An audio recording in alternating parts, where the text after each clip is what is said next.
Pada awal tahun 2000-an, Kabupaten Lamongan masih menghadapi persoalan kemiskinan yang cukup tinggi. Dari data yang pernah tercatat di masa itu, sekitar 20,53% penduduknya hidup dalam kondisi miskin. Di balik angka tersebut, tersimpan ribuan kisah tentang keluarga yang harus berjuang keras untuk bertahan hidup di tengah keterbatasan ekonomi.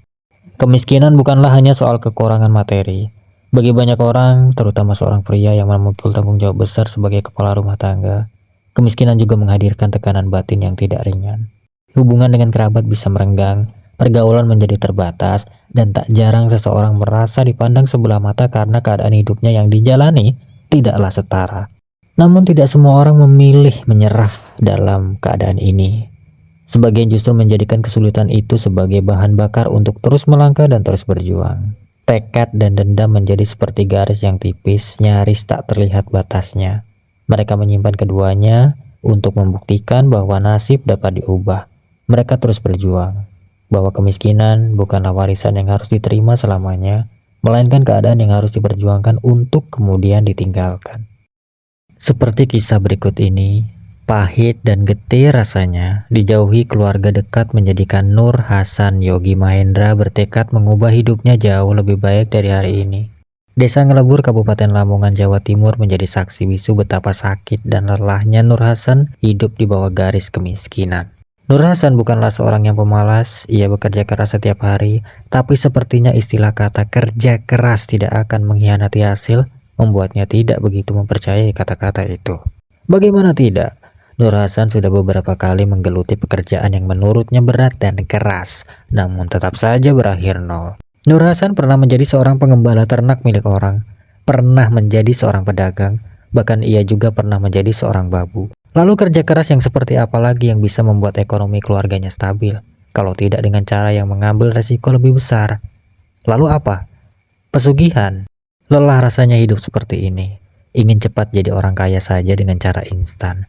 Pada tahun 2001, Nur Hasan akhirnya mengambil sebuah keputusan yang besar. Ia pergi ke Gunung Kawi, menemui seorang guru spiritual yang bernama Mbah Mu'alif. Perjalanan itu bukan sekedar mencari ketenangan batin. Nur Hasan datang dengan satu tujuan, yaitu mengubah nasibnya, apapun resikonya. Di hadapan Mbah Mu'alif, ia mengutarakan seluruh keluh kesahnya tentang kemiskinan, tentang hidup dan keberuntungan yang seolah tak pernah berpihak kepadanya, hingga keinginannya untuk segera menjadi orang kaya. Setelah mendengar cerita tersebut, Mbah Mu'alif kemudian memperlihatkan sebuah benda pusaka, sebilah keris yang dikenal dengan nama Retno Wulan. Namun sebelum keris itu berpindah tangan, sebuah peringatan lebih dulu disampaikan oleh Mbah Mu'alif. Keris Retno Wulan bukanlah benda yang bisa dimiliki sembarang orang. Ada syarat yang harus dipenuhi. Syarat yang terdengar mengerikan. Tumbalnya lanang lan wedok, laki-laki dan perempuan. Apa kamu sanggup?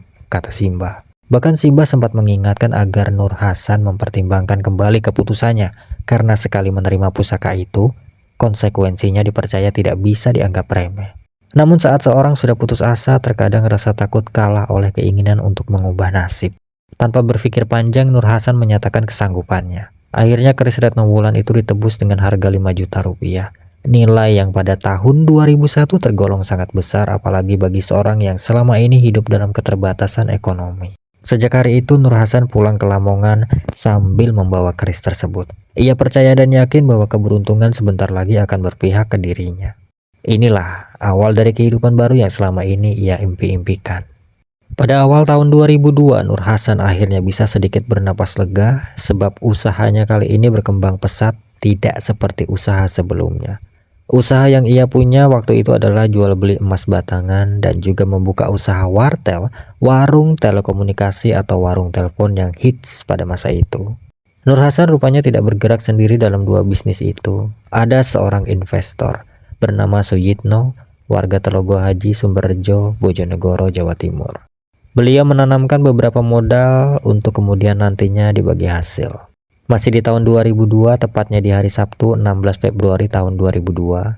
Saat itu Suyitno mendatangi rumah Nur Hasan untuk menagih uang bagi hasil yang sebelumnya telah dijanjikan dari usaha yang berkembang pesat itu. Namun pertemuan yang seharusnya menjadi penyelesaian justru berubah menjadi awal dari sebuah tragedi. Alih-alih memenuhi janjinya, Nur Hasan justru meracuni Suyitno hingga meninggal dunia.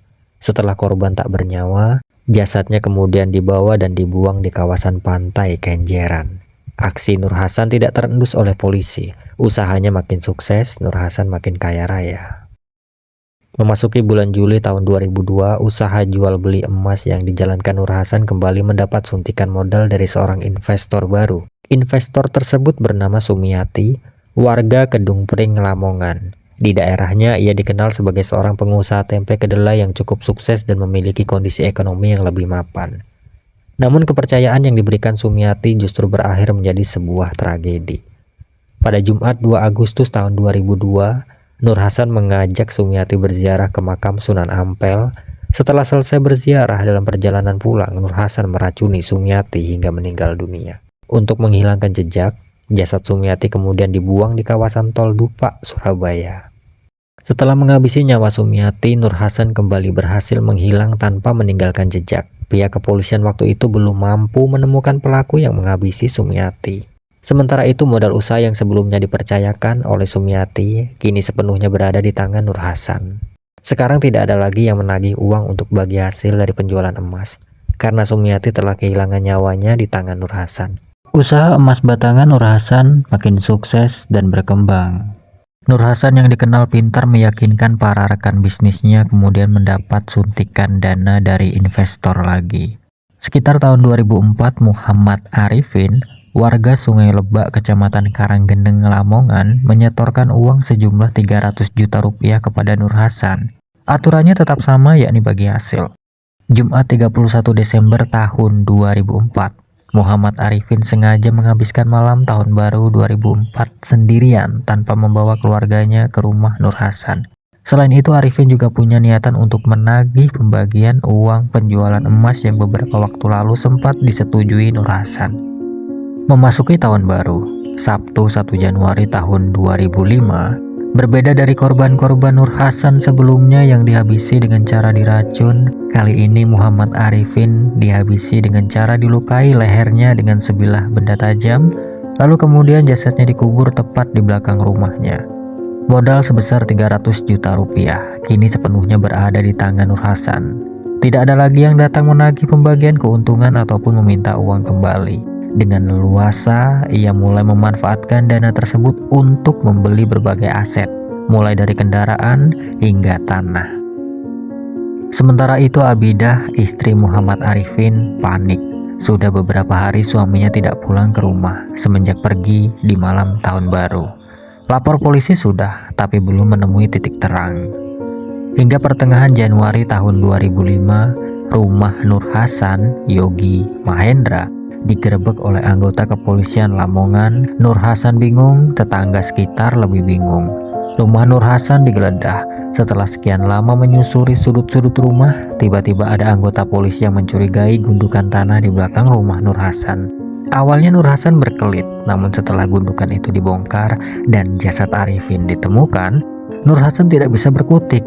Ia mengakui telah menghabisi Muhammad Arifin. Nur Hasan kemudian diamankan polisi beserta istrinya yang turut dibawa sebagai saksi.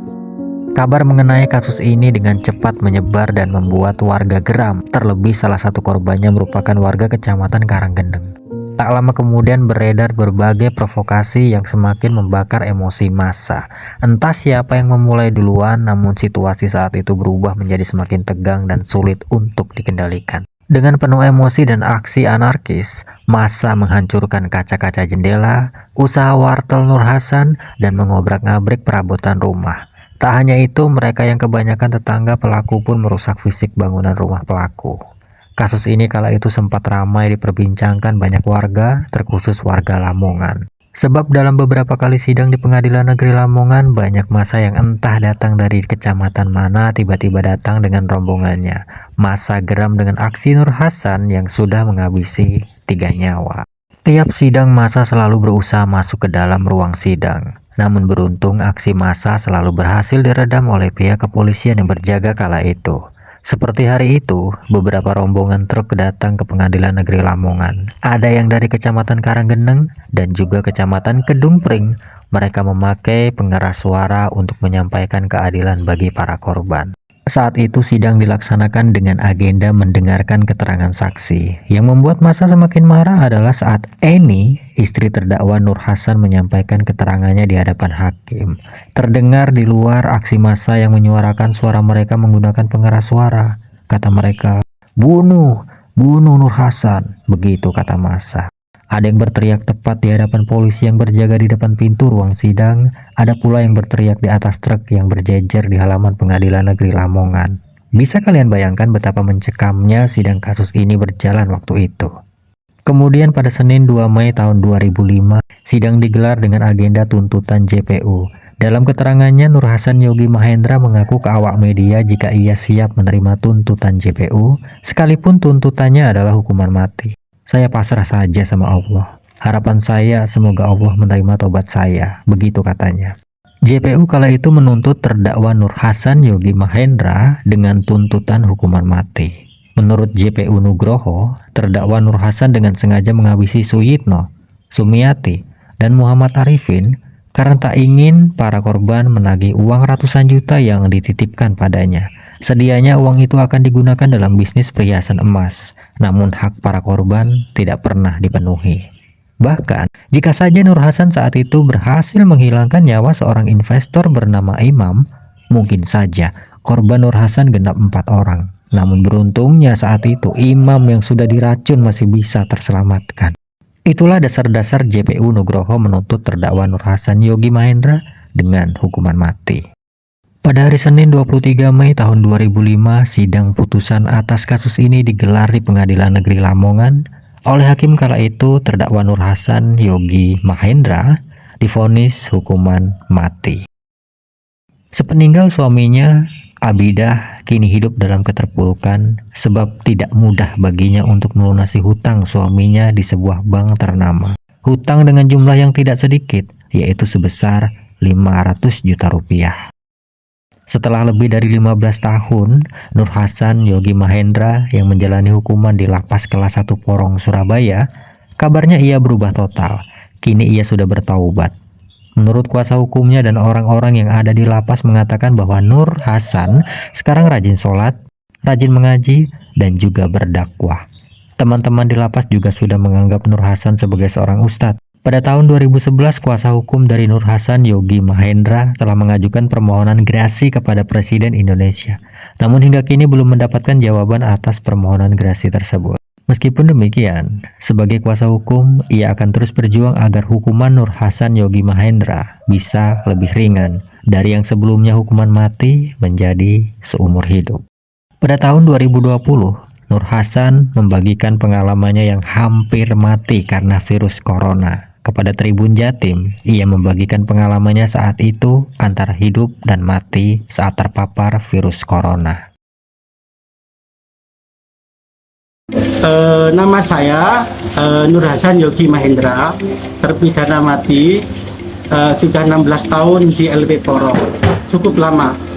Ketika saya mengalami terinfeksi corona pada tanggal 7 Agustus itu mengalami yang luar biasa. Jadi badan saya mual, sendi-sendi sakit, panasnya itu sampai 39,8, pokoknya parah lah. Alhamdulillah di sini penanganan RSLP sangat mumpuni, sangat tepat dan sangat sesuai dengan standar.